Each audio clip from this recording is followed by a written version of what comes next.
Hi friends, welcome back to my channel. మీరు కనుక నా ఛానల్ ఫస్ట్ టైం చూస్తున్నారా అయితే సబ్స్క్రైబ్ చేసుకోండి. అలాగే పక్కనే ఉన్న బెల్ ఐకాన్ని క్లిక్ చేసేయండి ఫ్రెండ్స్. ఈరోజు ఎపిసోడ్ అయితే సూపర్గా అదిరిపోబోతుంది. ఇక్కడ స్కిప్ చేయకుండా మొత్తం చూసేయండి ఫ్రెండ్స్, అప్పుడే మీరు ఎంజాయ్ చేయగలుగుతారు. నచ్చినట్లయితే ఒక లైక్ ఇచ్చి ఎంకరేజ్ చేసేయండి ఫ్రెండ్స్. ఇక ఎపిసోడ్లోకి అయితే వెళ్ళిపోదాం. ఈ ఎపిసోడ్ స్టార్ట్ అవగానే ఇక కావ్య క్యారియర్ తీసుకొని ఇంటికి రావటం రాజ్ అస్సలు ఇష్టపడడు. ఇక ఏదో ఒక రకంగా ఇంట్లో నుంచి బయటికి వెళ్ళమంటూ ఉంటే సీతారామయ్య ఇందిరాదేవి ఇద్దరు కూడా నువ్వు నోరు మూసుకొని ఉండరా, అసలు నీకు అలాగే కావ్యకి సంబంధం లేదని నువ్వు అనుకుంటున్నావు, కానీ ఈ ఇంటికి ఎప్పటికీ కూడా కావ్య ఈ ఇంటి కోడలే, మా మనవరాలే, రామ్మ కావ్య అని చెప్పి ఇక దగ్గరకు పిలుచుకుంటారు ఇంటికి పెద్దవాళ్ళైన సీతారామయ్య ఇందిరాదేవి. ఇక వెంటనే అక్కడే ఉండి ఇక లోపల ఆలోచన చేస్తూ ఉంటుంది రుద్రాణి. ఇదేంటి కావ్య క్యారేజ్తో ఒకేసారి ఇంటికి దిగబడిపోయింది, కొంప తీసి ఈ వంక పెట్టుకొని ఇక్కడే ఉండిపోతుందా ఏంటి? అలా జరగడానికి వీల్లేదు, ఏదో ఒకటి చేసి ఈ కావ్యని పూర్తిగా ఇంటికి రాకుండా చెయ్యాలి అని చెప్పి ఇక చూస్తూ ఉంటుంది. ఇంతలో ఇక సుభాష్ అలాగే ప్రకాశం అందరూ కూడా కావ్యని, అమ్మ కావ్య, చాలా రోజులైందమ్మా నీ చేతి వంట తిని, ఇంట్లో నువ్వు వెళ్ళిపోయినప్పటి నుంచి ఏదో తింటున్నామంటే తింటున్నాం, ఉంటున్నామంటే ఉంటున్నాం, ఈ ఒక్కరికి కూడా వంట రాదు. ఇదిగో ఇక్కడుందే ఈ మహాతల్లి, ఈ మహాతల్లి తినటానికి పంటానికి తప్ప కేవలం ఇక దానికి మాత్రమే తప్ప దేనికి పనికిరాదు అనగానే, అన్నయ్య ఏం మాట్లాడుతున్నావు, నా గురించి ఎందుకు అలా మాట్లాడుతున్నావు అనగానే, ఓ ఎబ్బో, ఎవరెవరి విషయాల్లో నువ్వు తల దూరుస్తూ ఉంటావు, ఈ విషయంలో నా తప్పే ఉందే, నువ్వు ఉన్నది ఉన్నట్టుగా నీకు వంట రాదు, ఎవరు ఏమైనా పర్వాలేదు, నువ్వు వంటగదిలోకి వెళ్ళవు కదా, ఎందుకంటే నీ మేకప్ చెడిపోతుందని అని చెప్పి ప్రకాశం అంటాడు. ఇక వెంటనే మొహం మార్చుకొని ఏమీ అనలేక అలాగే నుంచుంటుంది. ఇక ఇంతలో అందరూ కూడా డైనింగ్ టేబుల్ మీద కూర్చోగానే కావ్య తెచ్చిన వంటలు అందరికీ వడ్డన చేస్తుంది. అందరూ కూడా చాలా గొప్పగా ఉన్నాయని మెచ్చుకుంటూ ఇక ఎప్పటి నుంచో కావ్య చేతి వంట తిని ఇక ఆ వంట మళ్ళా గుర్తు తెచ్చుకొని సీతారామయ్య అయితే, అమ్మ కావ్య, నిజంగా చాలా రోజుల తర్వాత నోరు వచ్చింది, ఎంత బాగుందమ్మా ఈ పచ్చడి, నిజంగా చాలా బాగుంది, ఈ పచ్చడి ఒక్కడితోనే అన్నం అంతా తినేయచ్చు అని చెప్పి ఇక కావ్యని పొగుడుతూ ఉంటాడు. ఇక వెంటనే అక్కడే కూర్చుని ఉన్న స్వప్న, ఏంటి క్యారేజ్ మొత్తం తీసుకొని ఇంట్లో వంట చేసుకొని మొత్తం ఎక్కడికే తెచ్చినట్టున్నావు అనగానే, అవునక్క, ఇంట్లో అందరి కోసం తెచ్చాను అని చెప్పి రాజ్ వంక కూడా చూస్తుంది. రాజ్ వెంటనే, ఇంట్లో అందరి కోసం నువ్వు తీసుకురావడం కాదు, ఇక్కడ ఇంట్లో ఉన్న వాళ్ళు ఎంతమంది తింటే అంతవరకే, మిగిలింది తట్టా బుట్ట సర్దుకొని దయచేయి, ఇక్కడ ఎవరు నీ ఫుడ్ కోసం ఎదురు చూడట్లేదు అనగానే, అయ్యో, మీ గురించి నేను ఒక్క మాట కూడా అనలేదే, మీకు నచ్చినట్టుగా మీరు హోటల్ ఫుడ్డే తినండి, నేను తెచ్చింది అమ్మమ్మ తాతయ్య గారి గురించి, ఇది అమ్మమ్మ తాతయ్య గారే తినాలని లేదు, ఎవరైనా తినచ్చు అన్నట్టు ఎక్కువ తెచ్చాను అంతే అని చెప్పాను. కానీ ఇక గుమగుమలు అన్నీ కూడా నోరు ఊరిస్తూ ఉంటే రాజ్కి, అయినా కూడా టెంప్ట్ అవ్వకుండా అలానే ఉంటాడు. మొత్తానికైతే అందరూ భోజనం చేస్తారు. భోజనం చేసిన తర్వాత ఇక కావ్య అయితే, అమ్మమ్మ అని చెప్పి దగ్గరకు వస్తుంది. కావ్య, అంతా మేము సర్దుకుంటాం కానీ వచ్చి కూర్చో అని చెప్పి కూర్చోబెట్టుకుంటుంది సోఫాలో. ఏంటి సంగతులు, నువ్వు ఆఫీస్కి ఎప్పటి నుంచి వస్తున్నావు అనగానే ఒక్కసారిగా రాజ్ కావ్య షాక్ అయిపోతారు. ఇక సీతారామయ్య అయితే, ఎందుకమ్మా, ఎందుకు అలా చూస్తున్నావు, ఆఫీస్కి ఎప్పటి నుంచి వస్తున్నావు అని అడుగుతుంది మీ అమ్మమ్మ అనగానే, అదేంటి తాతయ్య, నేను ఆఫీస్కి అనగానే, నీ తప్పు ఏమీ లేదని మాకు అర్థమైంది, నువ్వు చేసిన డిజైన్స్ వల్లే ఆ ప్రాజెక్టు వచ్చిందని అందరికీ తెలుసు, ముఖ్యంగా ఆ డిజైన్స్ నువ్వు ఎంతో కష్టపడి వేశావు, ఆ కష్టానికి తగ్గ ప్రతిఫలం అంటే ఖచ్చితంగా నువ్వు ఆఫీసులో CEO సీటులో కూర్చోవలసిందే అని చెప్పి అనగానే, అయ్యో తాతయ్య, అమ్మమ్మ, నేను ఓడిపోయాను, ఏదో ఒక రకంగా గెలిపే, ఓటమి అని చెప్పి అంటూ ఉంటే, హబ్బబ్బబ్బబ్బా, భలే మాట్లాడతావు కావ్య, ఇక్కడే నువ్వు అందరి విషయంలో మంచి మార్కులు కొట్టేస్తున్నావు, నిజానికి వాళ్ళ నోట్లో నుంచి ఆ మాట అంటారేమో అని ఎదురు చూసి చివరాఖరికి మెల్లగా నీ నోటితో తిరస్కరిస్తావు, మళ్ళా రెండో రోజు అమ్మమ్మ తాతయ్యలకి గౌరవం ఇచ్చానని నువ్వే మళ్ళీ అది కంటిన్యూ చేస్తావు, నీ తెలివితేటలు అని చెప్పి అంటూ ఉంటే ఇక వెంటనే స్వప్న, చూడత్తా, వెనకటికి ఎవరో నీలాంటి వాళ్ళే తిన్నింట్లోనే వెళ్ళే రకమంట, ఇన్నింటి వాసాలు లెక్క పెట్టే రకం.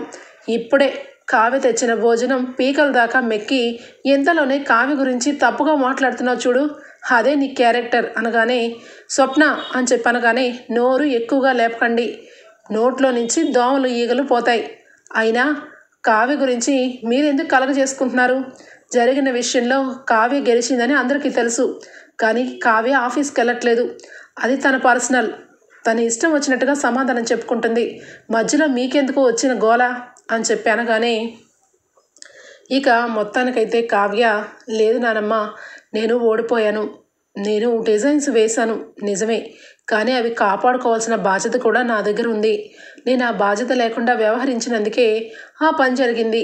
అయినా గెలుపు ఓటమి పక్కన పెడితే మన కంపెనీకే ఆ ప్రాజెక్టు రావడం చాలా సంతోషంగా ఉంది తాతయ్య. మీరు అనుకున్నట్టు, మీరు అన్న మాటకి నేను తిరస్కరించినట్టు అనుకోవద్దు.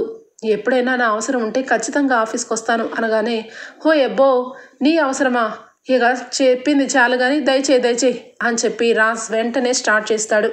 ఇక వెంటనే కావ్య బ్యాగ్ తీసుకొని అమ్మమ్మ లోపల మీకోసం రాత్రికి సంబంధించిన టిఫిన్స్ అన్నీ కూడా తెచ్చాను, అవన్నీ కూడా నేను భద్రపరిచాను, టయానికి చూసుకొని తినండి అనగానే అమ్మ కావ్య నువ్వు వంట చేసిందో ఏమో కానీ ఎంతగా హాయిగా అనిపిస్తుందో కడుపులో. చాలా రోజుల తర్వాత నీ వంట తిన్నందుకు నిజంగా చాలా నిద్ర వచ్చేలా ఉంది అని చెప్పి సీతారామయ్య ఇందిరాదేవి అంటూ ఉంటే ఇక వెంటనే కావ్య అమ్మమ్మ మీరు నిజంగా రోజు నా వంట కోసమే ఎదురు చూస్తున్నారని అనుకుంటే రోజు నేనే వండి తీసుకొస్తాను, సరేనా? మీరిద్దరూ హ్యాపీగా తినండి, సంతోషంగా ఉండండి అని చెప్పి చక్కగా మనస్ఫూర్తిగా కావ్య వంట చేసి తీసుకొస్తానని అంటుంటే ఇక వెంటనే అక్కడ ఉన్న వాళ్ళు ముఖ్యంగా రుద్రాణి ధాన్యలక్ష్మి మొహాలు మాడిపోతాయి. ఇక రాజు వెంటనే ఏంటి కొత్త రూపం ఎత్తావా, వంటలక్కలాగా మా ఇంటికి వచ్చి వంట చేసి అందరినీ మళ్ళీ బొట్లో వేసుకోవాలని చూస్తున్నావా?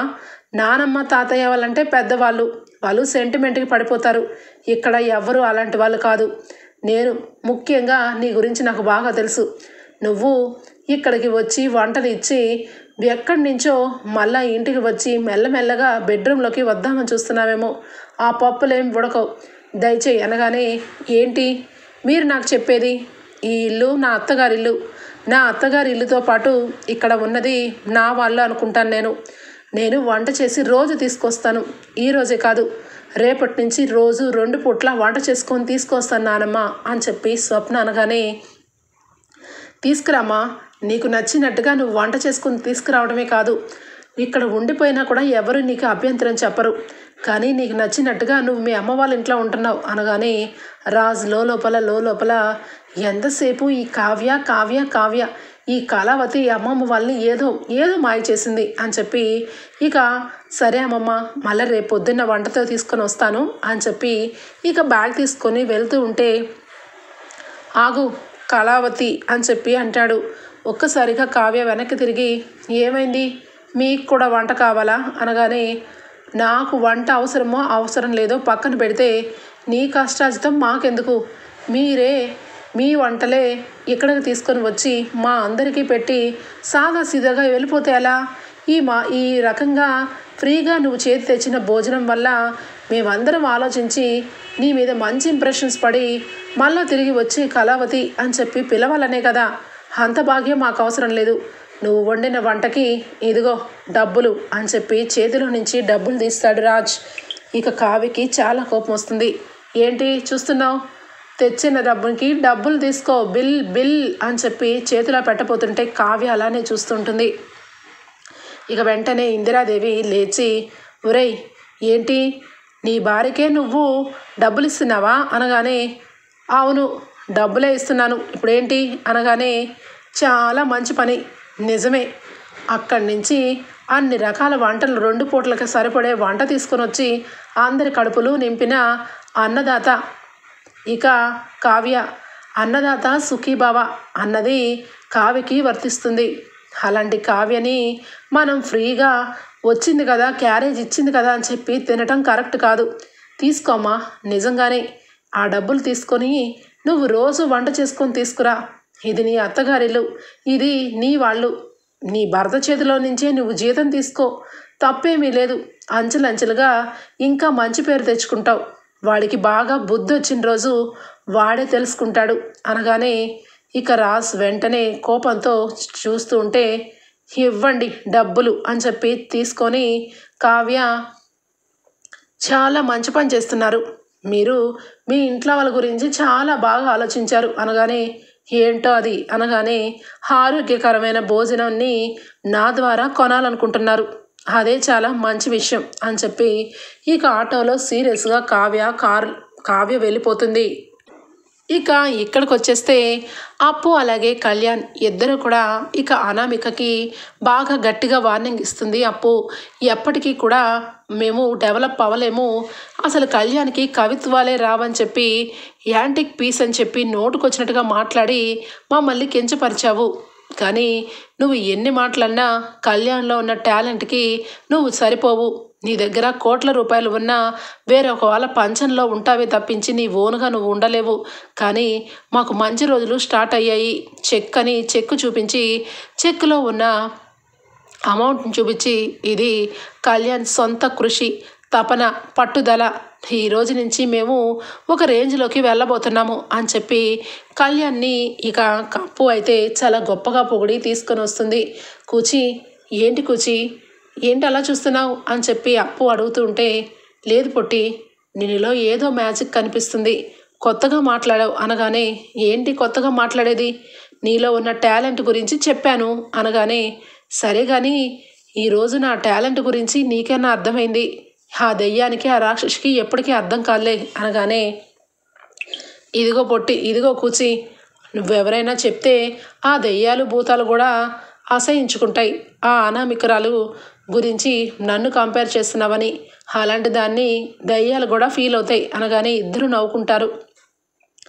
ఇక వెంటనే సరే రేపు పొద్దున్నే నేను మళ్ళా ఆఫీస్కి వెళ్ళాలి అని చెప్పి కళ్యాణ్ నిద్రపోతూ ఉంటాడు. ఇంతలోనే ఇక కళ్యాణ్ పాత పాటలకి చాలా మంచి పేరు ప్రఖ్యాతులు వస్తాయి. ఫోన్లో చూస్తూ ఉంటే కళ్యాణ్ పాడిన అమ్మ పాట కనిపిస్తుంది ఇక అప్పుకి. ఒక్కసారిగా ఆ పాట చెవుల్లో హెడ్ఫోన్స్ పెట్టుకొని వింటూ ఉంటుంది.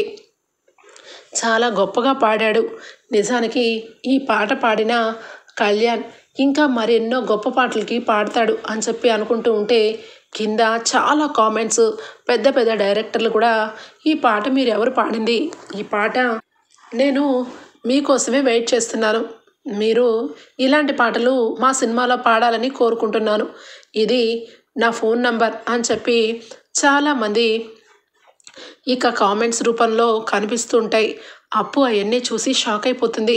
కొంతమంది అయితే మీరు సినిమాలో మొత్తం పాటలు మీరే పాడాలి, మీ వాయిస్ అంత బాగుంది అని చెప్పి పెద్ద డైరెక్టర్ నుంచే అక్కడ మెసేజ్ చూసి ఇక అప్పు సంతోషంతో ఇక కళ్యాణ్ని లేపేస్తుంది.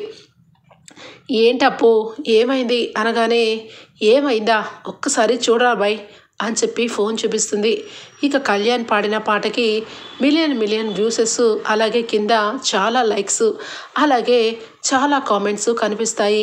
సంతోషంగా కళ్యాణ్ అయితే చాలా గొప్పగా ఉంది కదా తల్లి కొడుకుల బంధం గురించి, అందుకే అంత ఇదిగా పాపులర్ అయింది అనగానే అమ్మ కొడుకుల బంధం ఎప్పటికీ తీయనైందే కళ్యాణ్, కాకపోతే ఆ పాట పాడి ఆ పాటకి ప్రాణం పోసింది నువ్వు, కాబట్టి నువ్వు ఈరోజు చాలా చాలా పెద్దవాడు అయిపోతావు అని చెప్పి అంటుంది అప్పు.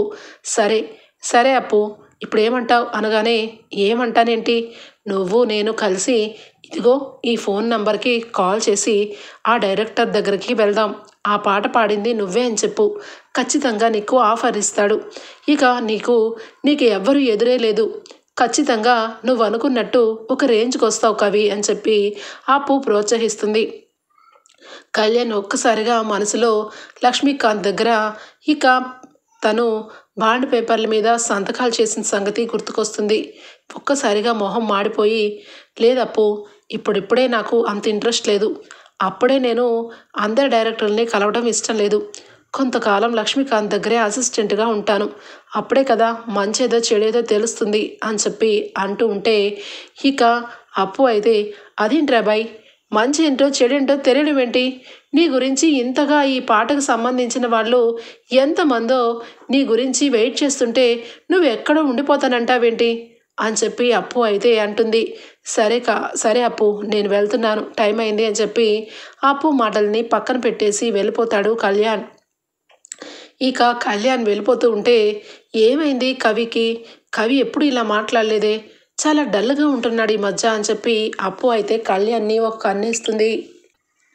ఇక కావ్య అయితే వంటలు సంబంధించిన అన్ని కూరలు, అన్ని ప్రొవిజన్స్ అన్నీ కూడా ఎక్కువ తెచ్చి ఇక దుగ్గిరాల కుటుంబానికి సంబంధించిన వంట అయితే ఇంట్లో స్టార్ట్ చేస్తుంది.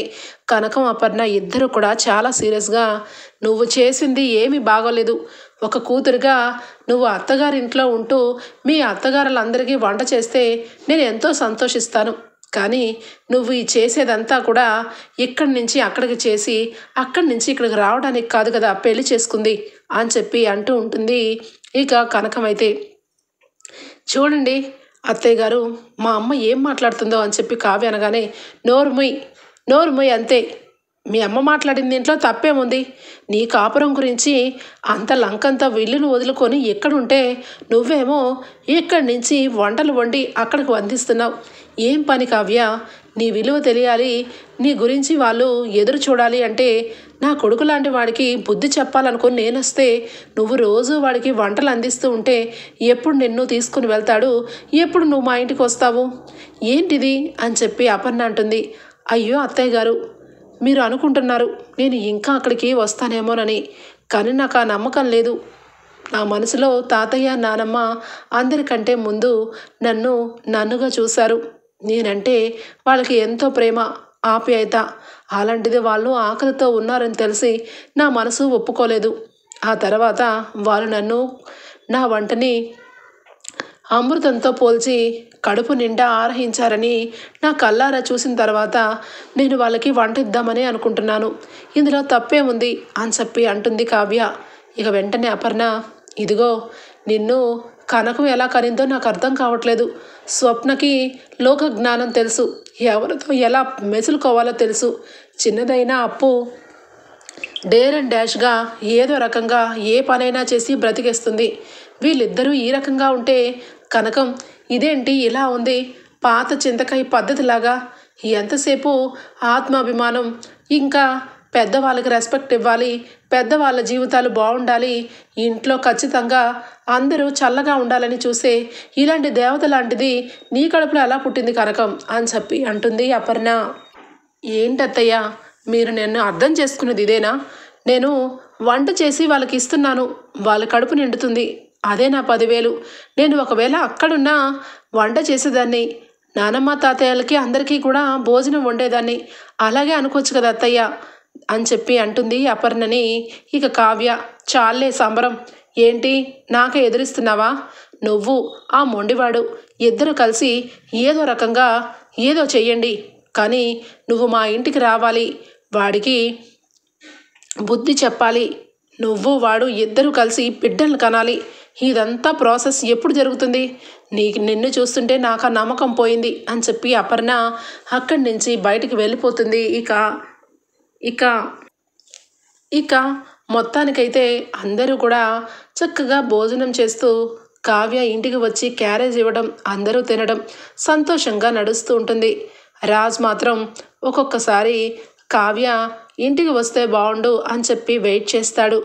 తీరా కావ్య వచ్చేసరికి మొహం మార్చుకొని కావ్యని ఏదో రకంగా సూటిపోటి మాటలు మాట్లాడుతూ ఉంటాడు. ఇక కావ్యకు కూడా అలవాటైపోతుంది. ఇక రుద్రాణి అయితే, ఏంటి ఇది క్యారేజీలు తీసుకొని ఇక్కడికి వస్తూ మొత్తానికి ఇక్కడే ఉండిపోయేలాంటి ఐడియా వేసింది, ఖచ్చితంగా ఏదో ఒకరోజు శాశ్వతంగా ఇక్కడే ఉండిపోతుంది, దీని వంటతో కుటుంబం అందరికీ మైమేర్పించేలా చేసింది దానిలక్ష్మి కూడా ఈ మధ్య ఏం అనట్లేదు, ఇక దానిలక్ష్మిని నమ్ముకొని లాభం లేదు, నేనే స్వయంగా రంగంలోకి దిగాలి అని చెప్పి ఇక ఆలోచిస్తుంది రుద్రాణి. ఇక రాహుల్తో చెప్తూ ఉంటుంది, రే రాహుల్, నువ్వు ఏం చేస్తావో నాకు తెలీదు, కావ్య ఈ ఇంటికి రాకుండా ఉండాలి, ఆ ఇంటికి రాకుండా ఉండాలి అంటే అది తెచ్చిన ఫుడ్ తిని ఇంట్లో వాళ్ళు ఫుడ్ పాయిజన్ అవ్వాలి, ఫుడ్ పాయిజన్ అయినాక కావ్య ఇంట్లో నుంచి ఎట్టి పరిస్థితుల్లోనూ కావ్య వంట తినకూడదని రాజ్ ఇంటిలోంచి బహిష్కరిస్తాడు. ఇక శాశ్వతంగా అప్పుడప్పుడు కూడా వచ్చే కళావతిని ఇక ఎప్పటికీ రానివ్వకుండా చేయాలి అంటే ఆ తెచ్చిన వంటల్లో ఫుడ్ పాయిజన్ కలపాలి. ఖచ్చితంగా ముసలి వాళ్ళిద్దరూ హాస్పిటల్ పాలవ్వాలి. అప్పుడు ఉంటుందిరా అసలైన పండగ నాకు అని చెప్పి అనగానే, సరే మమ్మీ, ఈరోజు కావ్య క్యారేజ్ తీసుకొని వస్తుంది కదా, ఈ లోపలే నేను ఈ మందు తీసుకొస్తాను, నువ్వు ఏదో రకంగా అందులో కలిపేసే. తినేవాళ్ళు తిన్నట్టు మోషన్స్కి వెళ్ళి ఇక పెద్ద వయసు అయింది కాబట్టి తాతయ్య ఖచ్చితంగా హాస్పిటల్ పాలవుతాడు. రాజ్కి బాగా కోపం వచ్చి కావ్యని ఇంట్లో నుంచి మెడపెట్టి గెంటేస్తాడు. ఇక దెబ్బకు ఎప్పటికీ రాదు ఆ కావ్య అని చెప్పి ఇక ప్లాన్ వేస్తారు. కావ్య ఇక మామూలుగా ఎప్పుడులాగే క్యారేజ్ తీసుకొని ఇంటికి వస్తుంది. రాజ్ ఇక హాల్లో కూర్చొని పేపర్ చదువుతూ ఉన్నట్టుగా నటిస్తూ ఉంటాడు. కావ్య వంటలన్నీ కూడా టేబుల్ మీద సర్ది నానమ్మ, తాతయ్య అని చెప్పి లోపలికి వస్తుంది. రాజ్ కూడా ఏంటి ఇది నాకంటే ఎక్కువగా ప్రేమించేస్తుంది, అసలు తాతయ్య నానమ్మ నా సొంతం, అలాంటిది ఈ మధ్య ఇది దీని సొంతం అయినట్టు ఇది రెచ్చిపోతుంది అని చెప్పి కావ్యని వెనకాలే ఫాలో అవుతాడు. ఇక వంటగదిలో ఎవరూ లేనుకోవడం చూసుకొని ఇక అక్కడికి వెళ్తుంది రుద్రాణి. తను తెచ్చిన పాయిజన్ ఇక అందులో కలిపేస్తుంది. మొత్తానికి కావ్యని ఇంట్లో నుంచి గట్టిగా ప్లాన్ చేస్తారు పంపించేయడం కోసం. ఇక ఫుడ్ అంతరికి నార్మల్గా మూతలు పెట్టేసి అక్కడ పెడుతుంది ఇక రుద్రాణి. ఇక వెంటనే ఇంట్లో వాళ్ళందరూ కూడా భోజనానికి వస్తారు. ఇక రుద్రాణి అయితే ఈరోజు మనం భోజనానికి దగ్గరికి వెళ్ళకపోతే డౌట్ వస్తుంది, ఖచ్చితంగా రాహుల్ నువ్వు నేను భోజనం దగ్గర మనం ముందు నుంచోవాలి అని చెప్పి, కానీ అందరికంటే వెనక మనం తినకుండా చూడాలి, ఎందుకంటే హాస్పిటల్కి తీసుకొని వెళ్ళాలి కాబట్టి అని చెప్పి ఇద్దరు హైఫై ఇచ్చుకుంటారు. ఇక అందరూ కూడా టేబుల్ మీద కూర్చోగానే కావ్య వస్తుంది. ఇక వడ్డిస్తూ ఉంటుంది. ఇక అందరికీ ప్లేట్లలో వడ్డించే సమయానికి స్వప్న కరెక్ట్గా వస్తుంది. ఏ కావ్య అని చెప్పి అనగానే, ఏమైందక్క అనగానే, ఒక్క నిమిషం ఎవరు ఏమి భోజనం చేయకండి, ఈరోజు మన ఇంట్లో ఒక సెలబ్రిటీ కింద ఒకరున్నారు, వాళ్ళ తర్వాతే అందరూ భోజనం చేయాలి అనగానే, ఎవరా సెలబ్రిటీ, ఎంతకీ ఎవరు అని చెప్పి రుద్రాని అనగానే, అదేంటత్త మీరే అని చెప్పి అంటుంది. ఏంటి నేను సెలబ్రిటీనా, ఏం మాట్లాడుతున్నావు అనగానే, ఏం మాట్లాడడం ఏంటి, ఈరోజు మీ పుట్టినరోజు, అది కూడా మర్చిపోయారా అని చెప్పి అనగానే, యా అవును పుట్టినరోజు, అందరూ మర్చిపోయినట్టున్నారు అనగానే, మీరు మర్చిపోయారా అని అడగడం అవసరమే లేదు, అందరికీ గుర్తుంది, కానీ ఈరోజు మాత్రం అందరికంటే స్పెషల్గా మీరే ఇంటికి ఇక సెలబ్రిటీలాగా ఉంటారు కాబట్టి ఫస్ట్ భోజనం మీరే చెయ్యాలి, కావ్య ఫస్ట్ మా అత్తయ్యకి వడ్డించవే అని చెప్పి అంటుంది. ఏయ్ స్వప్న, భోజనమా, నేనేంటి తినడం, ఇంటికి పెద్దవాళ్ళున్న అమ్మా నాన్నని పక్కన పెట్టేసి నన్ను తినమంటావా అని చెప్పి లోపల భయాన్ని కవర్ చేస్తూ మాట్లాడుతూ ఉంటుంది. చాలత్త, వాళ్ళిద్దరికీ ఎప్పటికీ నీ నుంచి రెస్పెక్ట్ ఎప్పటికీ ఉంటుంది, కానీ ఈరోజు మాత్రం నువ్వే తినాలత్తా, నువ్వే తినాలి, నీ కొడుకే నిన్ను మోసుకెళ్ళాలి అనగానే, ఏం మాట్లాడుతున్నావు అనగానే, అదే నీ కొడుకు మిమ్మల్ని ప్రేమగా చూసుకుంటున్నాడని అంటున్నాను అనగానే, ఏమైంది స్వప్న, ఎందుకు అలా వడ్డించమంటున్నావు, తర్వాత తింటానంటున్నారు కదా, ఇక తాతయ్య అమ్మమ్మ మీరు భోజనం చేయండి అని చెప్పి కావ్య అంటూ ఉంటే, ఇక ఒక్కసారిగా స్వప్న, ఏంటి ఇప్పటికీ కూడా నీ నోట్లో నుంచి విషయం చెప్పవా, అసలు ఈ భోజనం నువ్వెందుకు తినట్లేదు, నోట్లో పెట్టుకో అత్త, పెట్టుకో అని చెప్పి నోట్లో కుక్కేపోతుంటే, ఇక వెంటనే వద్దు ఇందులో విషయం ఉంది, నాకు పెట్టకండి అని చెప్పి ఇక నోట్లోది కిందకి ఊసేసి ఇక వెంటనే నోరెళ్ళి కడుక్కుంటూ ఉంటుంది. ఇక వెంటనే స్వప్న ఆ రకంగా చేసేసరికి ఇంట్లో అందరూ షాక్ అయిపోతారు. ఏం మాట్లాడుతున్నావు అత్త, ఇందులో విషం ఉండడం ఏంటి, కావ్య తెచ్చిన క్యారేజ్లో విషం ఉందని నోటుకొచ్చినట్టుగా మాట్లాడుతున్నావేంటి అని చెప్పనగానే, ఏమో ఎవరికి తెలుసు, మీ అక్క చెల్లెలు నన్ను చంపాలని చూస్తున్నారేమో, మీ చెల్లి కొత్తగా ఇంట్లో నుంచి వెళ్ళిపోయి వంటలక్కగా అవతారం ఎత్తింది, ఎవరు ఏం చేస్తారో నమ్మకమే లేదు అని చెప్పనగానే, ఇక వెంటనే రాజ్ అయితే, ఎందుకు వచ్చిందత్తా నీకు ఆ డౌటు? కావ్య తీసుకొచ్చిన క్యారేజ్లో విషం ఉందని స్వప్న అనడం ఏంటి? స్వప్న మాటలకి నువ్వేంటి ఇలా మాట్లాడుతున్నావు? ఈ ఇంట్లో ఏం జరుగుతుంది అని చెప్పి రాజ్ అంటాడు.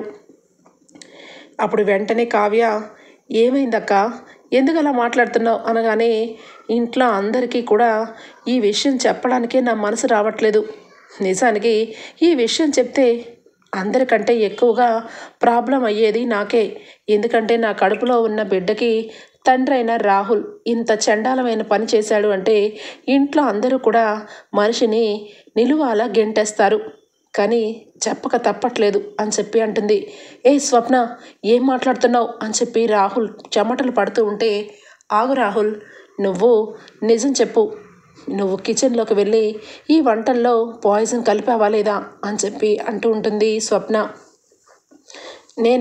నేనెందుకు కలుపుతాను? అయినా నువ్వు మొదటి నుంచి కావాలని నన్ను మా అమ్మని ఏదో ఒక రకంగా చేస్తున్నావు. విషం కలిపింది నేను మా అమ్మకు తినిపించాలని చూస్తానా అనగానే, మరి మీ అమ్మ నోట్లోంచి ఎందుకు ఊసేసింది? నువ్వెందుకు అంత టెన్షన్ పడుతున్నావు? నిజానికి నువ్వు విషం కలపడం నా కళ్ళారా చూశాను. కానీ ఇంట్లోకి తీసుకొచ్చి అందరి ముందు చెప్పాలి అంటే ఖచ్చితంగా సాక్ష్యం కావాలి. ఆ సాక్ష్యం సేకరిస్తేనే ఇంట్లో వాళ్ళు నమ్ముతారు. లేదంటే కావ్యలాగే నేను కూడా బయట ఉండాలి. కావ్య అంటే ఆత్మాభిమానం ఎక్కువ కాబట్టి ఏదో రకంగా బ్రతుకుతుంది. నేను అలా కాదు కదా, కడుపుతో ఉన్నదాన్ని. అంతకు తోడు నీ ప్రేమని నోచుకోలేదు ఎప్పుడు కూడా. కనీసం ఈ కుటుంబం ప్రేమన్నా కలకాలం నాకు కలిసి ఉండాలి అంటే నీలో ఉన్న దుర్మార్గుణ్ణి అందరి ముందు నిరూపించేయాలి. మీ అమ్మ గురించి నీ గురించి అందరికీ తెలిసేలాగా చేయాలి అంటే ఫోన్ ఒక్కటే ఆధారం. ఇదిగో రాజ్, ఎప్పటి నుంచో మా అత్తని రాహుల్ని గుడ్డిగా నమ్మారు కదా, వాళ్ళిద్దరు చేసిన పనిని ఒకసారి చూడండి అని చెప్పనగానే, ఇక రాహుల్ రుద్రాణి ఇద్దరు కూడా ఇక ఫుడ్లో కావ్య తెచ్చిన దీంట్లో విషం కలపాలి, కావ్యని మెడబెట్టి రాజు గెంటేయాలి అన్న మాటలు మొత్తం కూడా రికార్డ్ చేస్తుంది. అది విన్న రాజ్ దెబ్బకి షాక్ అయిపోతాడు. ఏంటి, ఏం మాట్లాడావురా నువ్వు? ఇంట్లో వాళ్ళందరూ తినే దీంట్లో విషం కలుపుతావా? పెద్దవాళ్ళైన నానమ్మ తాతయ్య ఇద్దరూ ఒకవేళ ఏదో రకంగా ఏదో టైం బాగోక ఏమైనా అయితే ఏంట్రా గ్యారంటీ? అసలు నిన్ను అని చెప్పి ఇక రుద్రాని ఆపుతూ ఉన్న రాజ్ అయితే ఊరుకోడు. రాహుల్ చెంప చెల్లుమని వాయిస్తాడు. ఇక రుద్రాని అయితే, అది కాదు రాజ్, నిజంగా అనగానే, చాలా నోరు ముయ్యత్తా, పెద్దదానివైనా ఇప్పటికీ కూడా బుద్ధి లేకుండా ప్రవర్తిస్తున్నావు. నిజానికి నీకు నీ కొడుక్కి ఇద్దరికి ఏం తక్కువైంది? ఇల్లు, ఈ ఇంటి వాళ్ళు నీకు ఏం తక్కువ చేశారు? మీకు కావాల్సినంత డబ్బు, అహంకారం, ఇంకా హోదా అన్నీ ఉన్నాయి. ఇంకా ఏమి కావాలని ఇలాంటి చండాలమైన పనులు చేస్తున్నారు? ఇదంతా చేసి కళావతిని నా నుంచి శాశ్వతంగా దూరం చేసి మమ్మల్ని మనశ్శాంతి లేకుండా చేయాలనుకున్నావు. అసలు ఏం పద్ధతి వస్తానిది అని చెప్పి రాజ్ అయితే రుద్రాణిని గట్టిగా దులుపుతాడు. ఇక వెంటనే సీతారామయ్య, ఇందిరాదేవి నుంచొని, ఏంట్రా, ఎందుకు కొడుతున్నావు వాళ్ళని? కొట్టద్దు, వాళ్ళు చాలా మంచివాళ్ళు. నీ భార్య మంచిది కాదురా, నీ భార్యకి అహంకారం. నీ భార్య ఇక కావాలని మమ్మల్ని అందరినీ వల వేసుకొని తన మాయలోకి దింపింది. అది కదా నువ్వు మాట్లాడాల్సింది. ఇప్పుడేంటి కొత్తగా రుద్రాణిని అలాగే రాహుల్ని తిడుతున్నావు అని చెప్పి అనగానే ఏమి మాట్లాడలేడు, సైలెంట్ అయిపోతాడు. ఇక వెంటనే కావ్య అయితే, తాతయ్య, ఆయనకి నిజానికి ఏమీ తెలియదు అనగానే, చాలు ఊరుకో. నీ మనసులో ఎప్పుడు కూడా నీ భర్త ఏ రోజు తక్కువ కాకూడదు. నువ్వు గెలిచినా నీ భర్త గెలుపు అని చెప్పి CEO సీటే వద్దనుకున్నదానివి. డబ్బు నిలువెత్తు పోసినా డబ్బు ఒక పక్కన, రాజు ఒక పక్కన నుంచుంటే రాజే కావాలనుకున్న దానివి.